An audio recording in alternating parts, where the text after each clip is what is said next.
Salwa Bougaïghis was a hero, a role model for so many Libyan women. Her brutal murder really sent shockwaves across the country, and there's been an outpouring of support and condolences from around the world. She was known during the Gadhafi regime for spending her life defending political prisoners under that regime.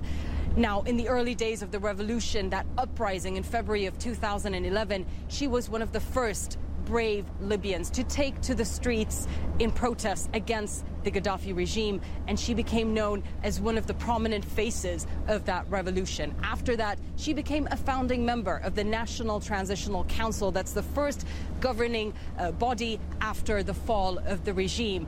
She really believed in Libya's revolution, in that dream of a better life, a better country, and she continued her political activism. She continued over the past few years to push for women's rights, for more political representation for women in Libya.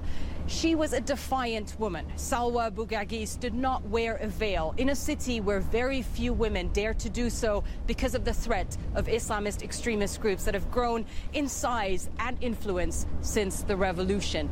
She knew that there was a price to pay. She knew the risks of speaking out, and that is why family members and friends say in recent months she had received death threats, and so she moved her family, her husband and her 3 sons out of the country, and she only returned with her husband recently, and they took part on Wednesday in Libya's second national election since the revolution. She spent her last hours alive posting on Facebook, calling on fellow Libyans to go out and vote. Vote for change, vote for their country.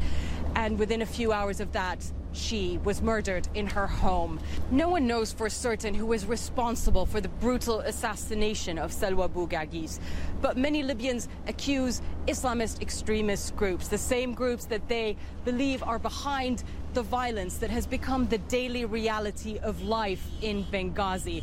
She was the latest victim of a campaign of assassinations that has targeted security forces and also diplomats, judges, activists and journalists. She was not the first voice to be silenced in Benghazi, and many fear not the last.